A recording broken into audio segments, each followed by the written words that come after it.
একটু ধৈর্য থাকে, টিকিট দেওয়া দরকার ছিল সুদীপ্ত সেনকে। টিকিট দেওয়া বলছেন সাক্ষাৎ করেছে তো সে, কত লক্ষ লক্ষ মানে দিদি সবচেয়ে দামে বেশি দামে ছবিটা কিনেছে, তুমি কিনেছো? তোমার দাদু কিনেছে? সুদীপ্ত সেন কিনেছে, কয়েক কোটি টাকা দিয়ে কিনেছে দিদির ছবি। শেষ মুহূর্তে বোমা বিস্ফোরণ করে দিলেন, কিন্তু আমাকে বলবে না দিদি। সেই বোমা আছে। আছে তো, আমাকে কিন্তু বলবেন না, আমি কিন্তু আপনার খুব অনুগ্রহ। তোলাবাজি, চুরি চামারি, পার্টি ফান্ডে টাকা, সারদায় যুক্ত, নারদায় যুক্ত, রোজবাড়িতে যুক্ত, হয়ে গেল টিকিট। অথবা মোল্লাতন্ত্রে যুক্ত, কি তন্ত্রে? মোল্লাতন্ত্রে যুক্ত, ওই ওই আছে কাছে মোল্লাতন্ত্রে যুক্ত। আচ্ছা, যদি হঠাৎ করে সুদীপ্ত সেন কথা বলে ফেলে, তোতা পাখির মতো কথা বলে ফেলে, ও তো টিয়ে পাখির মতো, রাজীব কুমার কিন্তু রাজ্যসভায় থাকা মুশকিল হয়ে যাবে। আমি কিন্তু বারবার বলছি, দিদির চেয়ে একটু এগিয়ে আছেন, আমার বাড়ির গৃহ পরিচারিকা বলছে। আচ্ছা, ঢপের তো সীমা আছে, মিথ্যাচার তো সীমা আছে। আচ্ছা, এত কম টাকায় কি করে তো দামি মোবাইল কেনে, বুঝতে পারছি না। চপ্পলটার দাম কি? আচ্ছা, চপ্পলটা কি সত্যি ওই তপসিয়ার 50 টাকা দেবে চপ্পল? নমস্কার স্যার, ক্যাম্পেইন কলিং মিডিয়া আপনাকে স্বাগত। আমি প্রথমেই বলবো, যেখানে নির্বাচন দোরগোড়ায় নিত্যদিন কেন্দ্রীয় মন্ত্রিত্বরা এই রাজ্যে আসছেন, সভা করছেন, এমতো অবস্থায় সাম্প্রতিককালে রাজ্যে এলেন কেন্দ্রীয় প্রতিরক্ষা মন্ত্রী রাজনাথ সিং। একদম রাজনাথ সিং এ রাজ্যে এলেন এবং একটি ইম্পর্টেন্ট বিষয়, যে বিষয়টা নিয়ে খুব বেশ কয়েকদিন ধরে চর্চা হচ্ছে, সেটা হচ্ছে বিজেপির কাছে মুসলিমদের গুরুত্ব নিয়ে, মুসলিমদের গুরুত্ব বা সংখ্যালঘুদের গুরুত্ব নিয়ে। ঠিক সেই সময় প্রতিরক্ষা মন্ত্রীর গলায় কিন্তু অন্যরকম সুর শোনা গেল। তিনি রীতিমতো কাজী মাসুম আক্তার, আপনার ভূয়সী প্রশংসা শোনা গেল প্রতিরক্ষা মন্ত্রীর মুখে। তিনি বললেন রীতিমতো যে জাতীয় সঙ্গীত গাইতে গিয়ে একদম নিজের বিদ্যালয়ে আক্রান্ত হয়েছিলেন আপনি, সেই দৃষ্টান্ত তুলে ধরলেন তিনি এবং বললেন ভারতবর্ষের সর্বোচ্চ নাগরিকত্বের যে সম্মান, পদ্মশ্রী সম্মানে ভূষিত করা হয়েছে আপনাকে। তাই বিজেপি সবসময় মুসলমানদের যে স্থান তাদের কাছে সবসময় সেটা পরিষ্কার। এবং মানুষ একটা কথা নির্বাচনের আগে বলেছে যে মুসলমানদেরকে টিকিট দেওয়া হলো না, একজনও প্রার্থীকে। মুসলমানদের ভূমিকা নিয়ে বিজেপির ভূমিকা নিয়ে অনেক বিরোধীরা প্রশ্ন তুলছেন। আপনি কি বলবেন সেখানে? প্রতিরক্ষা মন্ত্রী তো এসে আপনার ভূয়সী প্রশংসা করলেন এবং পদ্মশ্রী সম্মানে আপনার ভূষিত হওয়া নিয়ে কথা বললেন, যেখানে রাজ্য সরকার আপনাকে সেরকম ভাবে আপনার গুরুত্ব এখন অনুধাবন করতে পারেনি বলে সেই আক্ষেপ শোনা গেল তার গলায়। কি বলবেন? एक शिक्षक, ध्यान से सुनिए, एक शिक्षक जिनका नाम था काजी मशूम अख्तर, पर इसलिए केवल आक्रमण कर दिया गया कि वे बच्चों में देश की भक्ति की भावना पैदा करना चाहते थे। उनके रहते टीएमसी के लोगों के द्वारा उन पर आक्रमण कर दिया गया। और इसलिए क्योंकि बराबर काजी मसूम अख्तर साहब बच्चों से राष्ट्रगान और राष्ट्रगीत गाने के लिए कहते थे, इसलिए उनको पनिशमेंट दिया गया, उनको सजा दी गई। और बहनों भाइयों, भारतीय जनता पार्टी जिस पर कि धर्म के आधार पर भेदभाव करने का आरोप लगाया जाता है, जानते हैं हमारी सरकार ने काजी मासूम अख्तर को पद्मश्री की उपाधि से विभूषित किया है। मेरे बहनों भाइयों, यह है भारतीय जनता पार्टी और टीएमसी के लोगों में अंतर। দেখুন, যখন আমাকে হামলা করা হয়েছিল 2015 সালে, আমি রক্তাক্ত হয়ে প্রায় মৃত্যুমুখে পড়েছিলাম। সেই সময় ভারতবর্ষে যে সকল বরেণ্য ব্যক্তিত্বরা এটা নিয়ে সোচ্চার প্রতিবাদ করেছিলেন, টিভিতে বাইট দিয়েছিলেন, টক শোতে ছিলেন, আলোচনায় ছিলেন, তাদের মধ্যে অন্যতম হচ্ছেন এই প্রতিরক্ষা মন্ত্রী, মাননীয় প্রতিরক্ষা মন্ত্রী শ্রী রাজনাথ সিংজি। তো তিনি মনে রেখেছেন, তাকে আমার ধন্যবাদ, অজস্র ধন্যবাদ, আমার কৃতজ্ঞতা, যে অন্তত খেয়াল রেখেছেন। তিনি এ বাংলার লোক নন, তিনি অন্য রাজ্যের লোক। তিনি মনে রাখতে পারছেন যে বাংলায় কি চলছে, বাঙালিরা যারা বাঙালি বাঙালি বাঙালি করে মরছে, দেশমাতার গান গাওয়া থেকে রক্তাক্ত হয়ে মৃত্যুমুখে পড়ছে, বাঙালিরা নীরব, আর রাজনাথ জি সরব, বাংলা নীরব, আর কেন্দ্রীয় প্রতিরক্ষা মন্ত্রী সরব। এটা খুব ভাবার প্রশ্ন, লজ্জা লাগে না? আমি তো শিক্ষাঙ্গনে মৃত্যুমুখে পড়েছিলাম, হ্যাঁ, স্কুল চলাকালীন সময় পুলিশের সামনে, 12 জন পুলিশের সামনে 1000 লোক ঘিরে ধরেছিল। জাতীয় সঙ্গীত কেন? ওটা হিন্দুত্ববাদী গান, ওটা গাওয়ানো যাবে না, ভারত ভাগ্য বিধাতা মানি না আমরা। আর্লি ম্যারেজ বন্ধ করেছিলাম, 100-এর বেশি আর্লি ম্যারেজ, বাচ্চা বাচ্চা বালিকাদের বিয়ে আটকে দিয়েছিলাম আমি, সেই ব্যক্তি আমি। রবীন্দ্রনাথ বিবেকানন্দের জন্মদিন উদযাপন করেছে রবীন্দ্রনাথ বিবেকানন্দ, তারা নাকি হিন্দুত্ববাদী লোক, সেটা নাকি পাপ করেছি আমি। জল পড়া, পানি পড়া, তেল পড়া, তাবিজ বন্ধ করে দিয়েছিলাম, সন্ত্রাসবাদের বিরুদ্ধে দৈনিক পত্রিকা আর্টিকেল লিখেছিলাম। এই সমস্ত আমার বিরুদ্ধে গিয়েছিল, অজস্র কথা আমি বিস্তারিত করতে চাইছি না। আমাকে ঘিরে ধরে 1000 লোক ঘিরে ধরে 12-13, তার মধ্যে প্রায় 20-25 জন ইমাম মৌলানা, পুলিশ ডেকেছিলাম, 12-13 জন পুলিশ অফিসার সামনে রাজাবাগান থানার ওসি ছিলেন, পুলিশ হাত থেকে ছিনতাই করে আমাকে লোহার রড মারা হয়েছিল, কোমায় চলে যাওয়ার কথা ছিল। একটা কথা বলছে যে আপনাদের গুরুত্বটা নিয়ে আর একটা সম্প্রদায়ে নথিভুক্ত করে দেওয়া হচ্ছে আপনাদেরকে, সে জায়গায় প্রতিরক্ষা মন্ত্রী আপনার ভূয়সী আমি ওইটা বলতে চাইছি তো, মুসলমান সমাজ থেকে তো প্রতিবাদ হওয়া দরকার ছিল যে আমরা দেশপ্রেমী, আমরা ভারতের জাতীয় সঙ্গীত আমাদেরও গান, কেন মুসলমানরা মিছিল করেনি কেন, বিক্ষোভ করেনি কেন, আমি রক্তাক্ত হওয়ার পর একটা মুসলমান এগিয়ে আসেন কেন? হিন্দু সমাজ অনেক সাহায্য করেছে, মুসলমান সমাজ দেওয়া হচ্ছিল কেন? তার খেসারত তো এখন দিতে হচ্ছে। তার খেসারতের জন্যই তো আজকে দুধেল গাই, আজকে ওই ওই মেটিয়ার বোঝকে মিনি পাকিস্তান বলা হচ্ছে। লজ্জা লাগছে না? প্রশ্ন জাগতেই পারে। দিদি বলেছেন দুধেল গাই, আর মুসলমানদের নেতা হুমায়ুন কবির হোক বা তহা সিদ্দিকী হোক বা সিদ্দিকুল্লাহ হোক বা ববি হাকিম হোক, লজ্জা লাগে না? মাসুম আক্তার নয় কেন? রাজনাথ সিং মনে করিয়ে দিলেন, যারা দেশের জন্য প্রাণ দেয়, দেশের জন্য রক্ত দেয়, যারা মূল স্রোতে থাকে, যারা রাষ্ট্রবাদী চিন্তা ভাবনা করে, যারা আধুনিক প্রগতিশীল, তাদের ধর্ম জাতি আমরা দেখি না, আমরা তাদের মর্যাদা দিই। হ্যাঁ, এ কথা ঠিক কথা। তুমি যেটা বললে, পশ্চিমবঙ্গ সরকার কিন্তু আমাকে অস্বীকার করতে পারেনি। আমাকে মমতা ব্যানার্জি শিক্ষারত্ন মানে আমার পদ্মশ্রী পাওয়ার আগেই, তার 4 বছর আগে আমাকে কিন্তু পদ্মশ্রী শিক্ষারত্ন সম্মান দিয়েছে। হামলার 1 বছর পরে, 2015 সালে হামলা হয়েছিল, তার 1 বছর পরে অর্থাৎ 2017 সাল নাগাদ আমাকে শিক্ষারত্ন সম্মানে ভূষিত করে রাজ্যের সেরা প্রধান শিক্ষক হিসেবে মমতা ব্যানার্জি নিজে। আমার প্রশ্ন, যদি আমি সেরাই হয়ে থাকি রাজ্যে, তাহলে অপরাধী যারা আমার মাথায় লোহার রডটা মারলো, তাদেরকে জামিনযোগ্য ধারা দেওয়া হয়েছে, কোর্ট তো ধ্যাতারি দিয়েছে এর জন্য। এখনো মামলা যে রাজ্য পুলিশকে, যে রক্তাক্ত কাপড় পাওয়া গেছে, মাথা ফাটা রিপোর্ট পাওয়া গেছে, মাথা সেলাই করা হয়েছে একাধিক, তাহলে কি করে জামিনযোগ্য ধারা দেওয়া হলো? ওদের বিরুদ্ধে ওয়ারেন্ট রয়েছে, ওরা কিন্তু জামিনযোগ্য ধারা পায়, অনেকে জামিন পেয়েছে, অনেকে সাক্ষী পাওয়া যায়নি, অনেকে এখন পলাতক। এখনো মামলা লড়ছি, আমি এখনো মামলা লড়ছি। কথা বলবো, এই যে রাজ্য সরকারের যে ন্যারেটিভ যে বিজেপি সংখ্যালঘুদের দল নয়, এই যে ভেদাভেদের কথা বলা হয়, এটা কি সত্যি, না রাজনাথ সিং এর সেই ব্যারিয়ারটা এই বাইনারিটা ভেঙে? না না, রাজনাথ সিং যেটা বলেছে সবার কথা বলেছে, ভারতীয়দের কথা বলেছে। আমার কথা যে ওটা ভারতীয়র কথা, আমি ভারতীয়, আমি মানুষ, আমি ভারতীয়, শুধু বাঙালি বলে করে কিছু হয় না, আমি বাঙালিও। তাহলে মুসলমান হিন্দু মুসলমান নয়, কে মূল স্রোতে থেকে রাষ্ট্রের সেবা করছে, কারা রাষ্ট্রকে আপন করে নিয়েছে, সমাজকে আপন করে নিয়েছে, মূল স্রোতে থেকে মানুষের কল্যাণ সাধন করছে, এটা রাজনাথ সিং এর সত্যি সত্যি বেরিয়ে বেরিয়ে এসেছে। মাননীয় কিন্তু তা করেননি। মাননীয় একটা অংশকে ভোটের সাথে তার প্রয়োজনে চরম অসম্মান করে, উত্তেজিত করে তাদেরকে ব্যবহার করেছে। মানুষকে ব্যবহার করা আর মানুষকে মানুষের মর্যাদা দেওয়া, এই দুটোর মধ্যে তফাৎ আছে। যেখানে মমতা ব্যানার্জি দুধেল গাই হতে চাইছে, দুধেল গাইয়ের মতো লোক চাইছে, সেখানে রাজনাথ সিং দেশপ্রেমী রাষ্ট্রবাদী মুসলমান চাইছে। তফাৎটা বুঝতে হবে আর কি, মানসিকতা, আবার আইডেন্টিফিকেশন বুঝতে হবে, বাইনারিটা বুঝতে হবে, কোন বাইনারি দুটো দল চলছে, এটা বুঝুন আর কি। আজকের এই আলোচনা শুরু হওয়ার আগে আপনার বাড়িতে আমি ঠিক যখন এলাম, আপনি একটি বিষয় নিয়ে মানে আপনি রসিকতা সুরেই বললেন, আমি সেটা আপনাকে বলতে বলবো দর্শকদের উদ্দেশ্য। সুদীপ্ত সেন একদম সারদা মামলার মানে চর্চিত মুখ বলা চলে, সেই সুদীপ্ত সেন এবার কি সত্যি সব গোপন তথ্য প্রকাশ করবেন? আর এবং সেটা যদি তিনি করেন, তাহলে কি তৃণমূলের খেলা শেষ বলা যায়?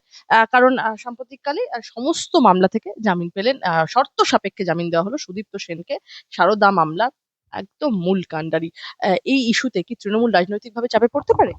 যতটুকু মনে পড়ে 297টা মামলা ছিল তার বিরুদ্ধে, দুটো মামলায় জামিন পাননি তিনি, তার কাছে জামিন পেয়ে গেছেন, দুটো জামিন পেয়ে 16 কলা পূর্ণ হলো, কিন্তু একটা বেইনসাফি করেছেন মাননীয়, এটা আমি মানতে পারছি না।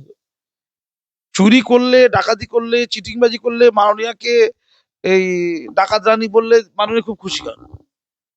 একটু ধৈর্য ধরা গেল না? না, একটু ধৈর্য ধরতে হবে, বিজেপি থেকে শিক্ষা নেওয়া দরকার ছিল। রাকেশ সিং সে জেলে আছে, সে বেরোলে তাকে মানে টিকিট দেওয়া হবে, তিনি বেরোলেন এবং বন্দর থেকে ফিরহাদ হাকিম, মানে ওই ওই বিখ্যাত সেই ফিরহাদ হাকিম, যিনি ইসলামে আনবেন বলেছিলেন আর কি, কোরআন তেলাওয়াত করে, তার বিরুদ্ধে রাকেশ সিংকে দাঁড় করে দিল। তো একটু ধৈর্য ধরে, যখন আমি তার শিষ্য কুণাল ঘোষ শিষ্য, তাকে বেলেঘাটাতে দাঁড় করানো কেন, তার বসকে দাঁড় করে না, একটু ধৈর্য তাকে টিকিট দেওয়া দরকার ছিল। সুদীপ্ত হোসেনকে টিকিট দেওয়া বলছিলেন করেছে তো, সে কত লক্ষ লক্ষ মানে দিদি সবচেয়ে দামে বেশি দামে ছবিটা কিনেছে কি? তুমি কিনেছো? তোমার দাদু কিনেছে? সুদীপ্ত সেন কিনেছে, কয়েক কোটি টাকা দিয়ে কিনেছে দিদির ছবি। ফালতু দিদির আজকে এই দুরবস্থা কেন? সুদীপ্ত সেন নেই তাই, রোজভ্যালি নেই, সুদীপ্ত সেন নেই, নারদার নেই, সেই ম্যাথুজ নেই, কেউ নেই। দিদির আজকে কি কষ্ট। আজকে যদি সুদীপ্ত সেন থাকতো, প্রত্যেকটা দিদির ছবি কোটি কোটি টাকা বিক্রি হতো। অপদার্থের দল, কেউ ছবি কিনছে না, সব কম দামে ছবি নিয়ে পালাচ্ছে। তাই তাকে টিকিট দেবে তো তোমাকে দেবে? টাকা দাও, টিকিট নাও, এটাই তো নিয়ম। আপনি বলছেন কুণাল ঘোষকে টিকিট দেওয়া গেলে সুদীপ্ত সেনকে কেন? একদম চরম নাইনসাফি করা হয়েছে। আমি মনে করছি কাসেম সিদ্দিকীকে আমডাঙ্গা থেকে সরিয়ে দিয়ে, কারণ ওর তো কোনো ক্যারেক্টার নেই, জগতের পাল্টিকে দেবে। সুদীপ্ত সেন কিন্তু পাল্টি খাবে না, ওই ওকে টিকিটটা দিয়ে দিক। ওই আজকে নমিনেশন ফর্ম ফিল আপ হয়ে গেছে নাকি আমি জানি না। আরে কুণাল ঘোষ যে জন্য বিখ্যাত রাজ্যে, সেই কর্মটা, সেই মহান কাজটা তো সুদীপ্ত সেন করেছে। তো সেই লোকটা বেরোনোর পর তাকে তার জন্য ধৈর্য নেই, কৃতজ্ঞতা বলে দিতে কিচ্ছু নেই। কত টাকা দিয়ে ছবিটা কিনলো। কলম পত্রিকা বলে যে পত্রিকা, এখন পূবের কলম নাম, ওই তার মালিক ছিল ওই হাসান ইমরান, রাজ্যসভায় চলে গেল, যে কলমের মালিক ছিল, ফান্ডিং করতো মুসলমানদের মুখপাত্র কলম, ওই সুদীপ্ত সেন, সারদার প্রোডাক্টটা কলম। আমি তো বলেছি যারা যারা সারদার টাকায় ক্ষতিগ্রস্ত তাদের কলম পত্রিকা ভেঙে দেওয়া উচিত, সব কম্পিউটার টেবিল চেয়ার নিয়ে পালিয়ে যাওয়া উচিত। ওটা তো সারদার টাকা, তো সুদীপ্ত সেন তো লোকের টাকা নিয়ে পালিয়েছে। আচ্ছা, অতগুলো লোক মারা গেল, কত লোক আত্মহত্যা করলো না? আত্মহত্যা করলো তো। কত লোক, হাজার হাজার লোকের পয়সা সরবরাহ হয়ে গেল, কেউ ন্যায় পেয়েছে? কি বাঙালি জাতি, কেউ কি ন্যায় পেয়েছে? একজনও টাকা ফেরত পেয়েছে? কতগুলো যে মানুষ আত্মহত্যা করলো, তাদের আত্মা কাঁদছে, তাদের আত্মা কাঁদছে না। কার শাস্তি হলো? সুদীপ্ত সেন ছাড়া পেয়ে গেল, তাহলে কারো শাস্তি হলো না। কিন্তু দেখো ভোটের রাজনীতি এমন, ধর্ম ধর্ম দুষ্কর্মে চলে গেছে, ধর্ম ধর্ম আর দুষ্কর্ম আর মিথ্যেচার, কথার বাহার, এই তো চলছে। দুর্নীতি কোনো ইস্যু নয়। আজকে সুদীপ্ত সেন যে ছাড়া পেয়েছে, এটা ছিল মুখ্য আলোচনা, এটা নিয়ে সভা সমিতি হওয়ার কথা ছিল, ধিক্কার জানানোর কথা ছিল, কিন্তু ফাঁসি হওয়ার কথা লোকটার। 297টা মামলায় সে মুক্তি পেয়ে গেল, জামিন পেয়ে গেল, কিন্তু দিদি তাকে টিকিট দিল না। এবার কি সুদীপ্ত সেন বাইরে এসেছেন, বারংবার রাজ্যের মুখ্যমন্ত্রী মমতা বন্দ্যোপাধ্যায়কে তিনি চোর বলে আখ্যায়িত করেছেন। তিনি বলেছিলেন এই যে তার লস, এই সারদা গ্রুপ অফ ইন্ডাস্ট্রিজ এর ধসে যাওয়া, তার পেছনে মুখ্যমন্ত্রীর ভূমিকা নিয়ে তিনি বলেছেন। এবার যে তিনি বাইরে চলে এলেন, এই ইস্যুতে কি তৃণমূল রাজনৈতিক ভাবে চাপে পড়তে পারে? তাহলে কি তৃণমূলের খেলা শেষ বলে? উনি চেষ্টা করেন বিজেপিতে যাওয়ার, সুদীপ্ত সেন, কিন্তু আমি আমি মনে করি বিজেপি তাকে নেবে না, বিশ্বাস করি এটা নেবে না। কারণ তার যে সারদার যে তদন্ত গুলো কারা করছে, দিল্লি আছে, তাতে কেন্দ্রীয় এজেন্সি গুলো আছে, সুদীপ্ত সেনকে তো বাঁচতে হবে বলো। এই যে তিনি নির্বাচনের আগে তার জেল থেকে মুক্তি ঘটলো, কোথাও গিয়ে কি রাজ্য সরকার বা তৃণমূল বিলম্বিত হতে? আর টাইমিংটা বোঝো, আদালত পারে বাবা জামিন দেওয়ার, কি কায়দা আদালতের। না, আমি আমি বিস্মিত। আচ্ছা, রোজ ভ্যালি তাহলে ছাড়া পেয়ে যাবে না? আচ্ছা, এদেরকে টিকিট চুরি চামারি না করলে টিকিট পাবে কেন বলো? টিকিট দেবো না, চুরি করার কোনো পাস্ট এক্সপিরিয়েন্স নেই, সততার এক্সপিরিয়েন্স আছে। সততার এক্সপিরিয়েন্স যাদের আছে, সৎ কর্ম করার যাদের এক্সপিরিয়েন্স আছে, তাদের মধ্যে কজন টিকিট পেয়ে যাবে বলো? না বলো, দু চারটে।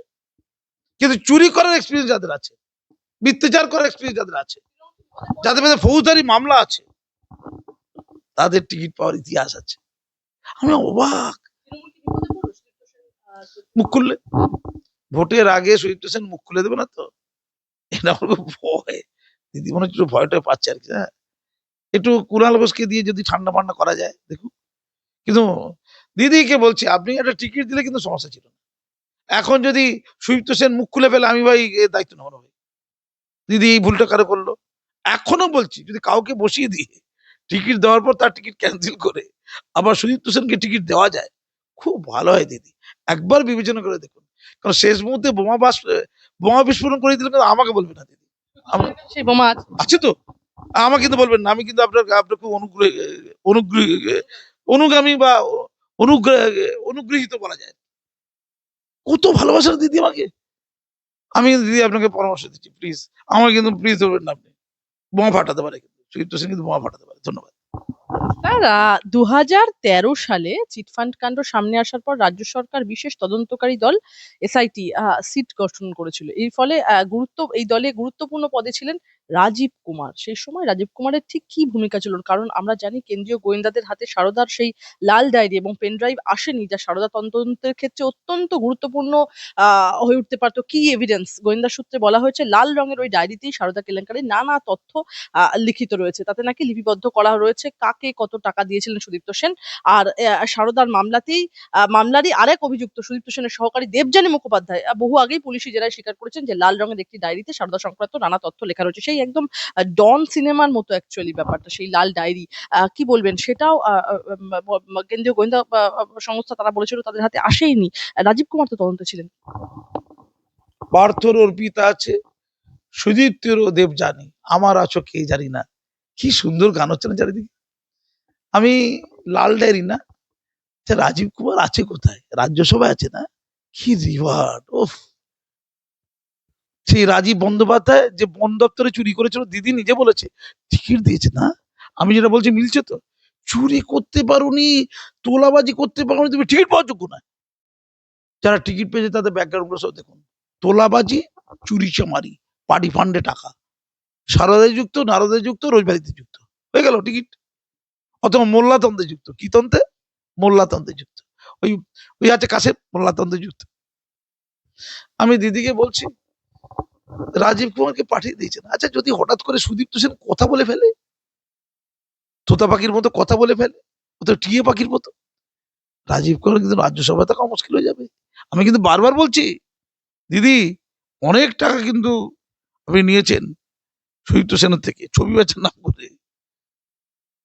আমি যদি কোনোদিন রাজ্যের মুখ্যমন্ত্রী হয়ে যাই, আর সুদীপ্ত সেন সে যদি আবার ওই সারদার মতো একটা কোম্পানি মালিক হয়ে যায়, আমি ইজিবিজি লিখবো, জানো তো, বকের ঠ্যাং ব্যাঙের ঠ্যাং লিখে এরকম করে দেবো।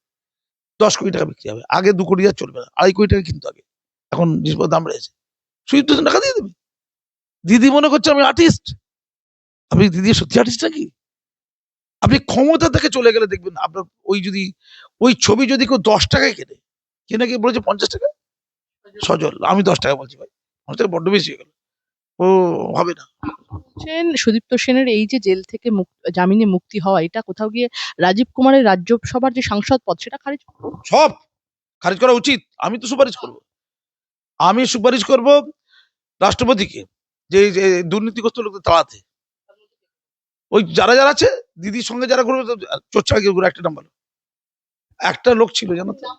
আমি যেমন শোভনদেব চট্টোপাধ্যায় একটু সদর বলে জানি, তার ব্যাচে কি খারাপই অবস্থা, তাকে নিয়ে এক্সপেরিমেন্ট করছে। তিনি হচ্ছে গিনিপিক।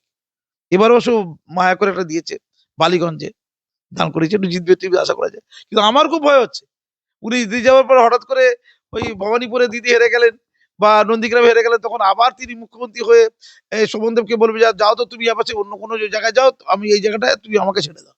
আবার শোভনদেবের জায়গায় কে নিয়ে আবার ওখানকার মুখ্যমন্ত্রী, মানে আবার নির্বাচিত হয়ে মুখ্যমন্ত্রী আবার আগের মতো আর কি, এক্সপেরিমেন্ট যেটা করেছিল আগে। মমতা এক্সপেরিমেন্ট করা হয় আর কি, গিরিপিকের মতো আর কি। মমতা বন্দ্যোপাধ্যায় ভবানীপুরে জিততে পারবে না? রিক্স আছে। ভাই আমি বলিনি ভাই, উনি বলেছেন বা ওনার ভাইপো বলেছেন 1 ভোটে হলো জিতবো। 1 ভোটে রিক্স আছে। ও কিন্তু বলছে না 25,000 ভোটে জিতবো। আর এইদিকে শুভেন্দু বলছে 25,000 ভোটে মিনিমাম, 25,000 ভোটে মিনিমাম জিতবো। আর দিদি বলছে 1 ভোটে হলেও জিতবো। এই যে কনফিডেন্স অভাব, তাতে যেন মনে হচ্ছে 1 ভোটটা বেকায়দায়, সেই দিন হয়তো তোমার পেট খারাপ হয়েছে, সে তো এলুই না যে 1 ভোটে দিদিকে জেতাবে। তাকে হয়তো আটকে দিল রাস্তায়, হেরে যাবে তাহলে। আমি বলবো যে ভবানীপুর বিধানসভা কেন্দ্রের তৃণমূল প্রার্থী হিসেবে বুধবার মুখ্যমন্ত্রী মমতা বন্দ্যোপাধ্যায় মনোনয়ন জমা দিয়েছেন। হলফনামায় দেখা যাচ্ছে যে আগের চেয়ে তার সম্পত্তির পরিমাণ কমে গিয়েছে। 5 বছর আগে 2021 সালে মমতা বন্দ্যোপাধ্যায় নন্দীগ্রাম কেন্দ্র থেকে বিধানসভা নির্বাচনে লড়াই করেছিলেন, পরাজিতও হয়েছিলেন বিজেপি শুভেন্দু অধিকারীর কাছে। সেই সময় তার কিছু টাকা বিনিয়োগ ছিল, বর্তমানে তাও নেই। তাতে হাতে 75,700 টাকা নগদ নিয়ে ভোটের লড়াইয়ে নামছেন মমতা বন্দ্যোপাধ্যায়। হলফনামা অনুযায়ী তার মোট 2টি ব্যাংক অ্যাকাউন্টে রয়েছে, তাতে গচ্ছিত রয়েছে 12,76,209 টাকা। বর্তমানে তৃণমূলের সর্বময় নেত্রীর মোট অস্থাবর সম্পত্তির পরিমাণ 15,17,509 টাকা। কালীঘাটের 30B হরিশ চ্যাটার্জি স্ট্রিট তার ঠিকানা হলেও মমতা বন্দ্যোপাধ্যায়ের নিজের নামে কোনো বাড়ি বা গাড়ি নেই কোনো স্থাবর সম্পত্তি। এমনকি মমতা বন্দ্যোপাধ্যায়ের দেনার পরিমাণও শূন্য। কি বলবেন? আমার বাড়ির যে গৃহ পরিচারিকা, কি গরিব গো, আহা গো, কি গরিব। খুব মায়া। আমার বাড়ির গৃহ পরিচারিকার চো করি, এই জন্যই বলছেন। হতেই পারে, অসুবিধা না। আমার বাড়ির গৃহ পরিচারিকা বলছে আমারও ঘর নেই, কিন্তু আমি খেটে খেটে খেটে খেটে 16 লক্ষ না 17 লক্ষ টাকা জমিয়েছি, এবার নাকি একটা ঘর কিনবে। তাহলে দিদির চেয়ে একটু এগিয়ে আছে আমার বাড়ির গৃহ পরিচারিকা বলছে। আচ্ছা, ঢপের তো সীমা আছে, মিথ্যাচার তো সীমা আছে। 30টা না 35টা কমিটির উনি চেয়ারম্যান, প্রত্যেক চেয়ারম্যানের জন্য বেতন থাকে, অনারারি বেতন, সাম্মানিক বেতন। উনি মুখ্যমন্ত্রী, উনি এমএলএ, উনি কতগুলো মন্ত্রী, আবার অর্থ, আবার ওই স্বাস্থ্যমন্ত্রী, সংখ্যালঘু মন্ত্রী, শেষ করতে পারবো না। 6টা দপ্তর মুখ্য। স্বরাষ্ট্র মন্ত্রী, তারপরে তার পয়সা নেই। কি গরিব, কি গরিব। আরে আমার বাড়ির গৃহ পরিচারিকা বলছি একটু বেশি করে টাকা দিদিকে দিয়ে আসতে। তারপর আবার লক্ষ্মীর ভান্ডারের টাকা জমে গেছে এক গাদা। আমি অবাক হয়ে যাচ্ছি, লোক কি এত মূর্খ? খেতে পাইনি মাইরি, কি রে ভাই? টাটা বিল্লা হট করে বললো খেতে পাইনি মাইরি, সেটা যেমন বিশ্বাস করা যায় না, দিদি বিশ্বাস করা যায় না। আচ্ছা, এত কম টাকায় কি করে তো দামি মোবাইল কিনে বুঝতে পারছি না। আমার গৃহ পরিচারিকা কিন্তু মোবাইলটা আছে কম দাম একটু আর কি, দিদির মধ্যে দামি নাই। চপ্পলটার দাম কি? আচ্ছা, চপ্পলটা কি সত্যি ওই তপসিয়ার 50 টাকা দেবে চপ্পল? আমি দেখবো ভাই, একটু দেখবো। তপসিয়ার না 50 টাকা চপ্পল পাওয়া যায়, আর ছিঁড়ে যায়, একটু গন্ধ বেরো একটু আর কি, মানে রাবারটা 2 নম্বরই রাবার আর কি, একটু পাটা একটু ছিঁড়ে যায় আর কি, স্কিনটা একটু ডিস্টার্ব হয় আর কি। এত গরিব লোক। আমার স্যার আমি বলবো যে ইভিএম কেন্দ্রীয় সরকার তৈরি করে, খারাপ হলে ভোট করতে দেবেন না, বলবেন নতুন ইভিএম মেশিন নিয়ে আসুন। যদি লোডশেডিং করে, মা বোনেরা রাত জেগে পাহারা দিন, নেতারা নয়, তৃণমূলের কর্মীরাই সম্পদ। রাত জেগে কাজ করতে হবে। মালদার নির্বাচনী সভা থেকে একদম স্পষ্ট বার্তা তৃণমূল নেত্রী মমতা বন্দ্যোপাধ্যায়। কোথাও কি মমতা বন্দ্যোপাধ্যায় একটু হলো সন্ত্রস্ত স্যার? কারণ একবার বলছেন ইভিএম হ্যাক করা হবে, আরেকবার বলছেন ইভিএম কেন্দ্রীয় সরকার তৈরি করে, খারাপ হলে ভোট করতে দেবেন না। ঠিক ব্যাপারটা কি? মানে উনি হেরে যাবেন এটা নিজে বুঝে গেছেন। হেরে যাওয়ার পর কি কি এক্সকিউজ গুলো দেবেন, যে ইভিএম এ চিটিংবাজি হয়েছে, জালিয়াতি হয়েছে, নরেন্দ্র মোদীরা করেছে, এটা আগে থেকে তার প্রি প্ল্যান বলে রাখছে আর কি। তা দিদি, আপনার যদি নরেন্দ্র মোদীরাই তো ছিল আপনি যতদিন ক্ষমতায়, তাহলে প্রতিবারই যদি গন্ডগোল করে থাকে নরেন্দ্র মোদী, তাহলে আপনি জিতলেন কোথেকে? 2021 তো আপনাকে হারিয়ে দিতে পারতো। ইভিএম এ যদি একটা করে এটা সেটা করা যায়, আর ইলেকট্রিসিটি কারেন্ট অফ করে দেওয়া যায়, শুভেন্দু অধিকারী যেটা বলেন আর কি, সব জায়গায় তো কারেন্ট অফ করে দিয়ে সব হিসাব নিয়ে গন্ডগোল করে দিতে পারতো। তাহলে আপনার সাথে কি এমন গোপন যোগাযোগ আছে বলুন তো দিল্লি বিজেপির? আপনি কি করে জিতলেন এটাকে বলুন। 12তে জিতলেন, 16তে জিতলেন, 19-এ জিতলেন, এই প্রতিটা জেতা নিয়ে আমার সন্দেহ আছে। ইভিএমটা মনে হয় দিদির পক্ষে ছিল, এবারও দিদির পক্ষে ইভিএম হবে, দিদি এটা জেনে রেখে দিন। কিন্তু জনগণ আপনার পক্ষে না থাকতে পারে, এই ভয়টা আপনার আছে। ইভিএম কিন্তু আপনার পক্ষে থাকে, ইভিএম এর মেশিন পত্র, ওদের তো জ্ঞান বুদ্ধি নেই, ওরা তো উন্নয়ন উন্নয়ন বোঝে না, ওরা আপনার পক্ষে থাকতে পারে। আমি বলছি ইভিএম আপনার পক্ষে আছে, জনগণ আপনার পক্ষে আছে কি? এটা লাখ টাকার প্রশ্ন। আপনি ভয় পেয়েছেন না, সেই জন্য গাল দেওয়ার জন্য, গালাগালটা আগে থেকে দেওয়ার জন্য ইভিএম কে ঠিক করে রেখেছে। আর আর মহিলারা 1,500 টাকা পেয়েছে, তুমি পেয়েছো 1,500 টাকা, তুমি তো মহিলা, বাংলার মহিলা। ইয়ার কি হচ্ছে, বাংলার মহিলা হচ্ছে 1,500 টাকা নাও, দিদি দিয়েছে নাও, নিয়ে হাতা খুন্তি নিয়ে রাত জেগে বসে থাকবে, তাদের কোনো কাজ নেই, সংসার ধর্ম নেই। মানে এমন ভাবে টেম্পটেড করছে তারা, যে সত্যি সত্যি রাত যাবে, রাত জাগতে থাকবে জাগতে থাকবে, স্বামীরা তার বউদের তালাক দিয়ে দেবে, ডিভোর্স দিয়ে দেবে, দিদির বাড়ি দিকে কালীঘাটে তারা থাকবে। ধন্যবাদ।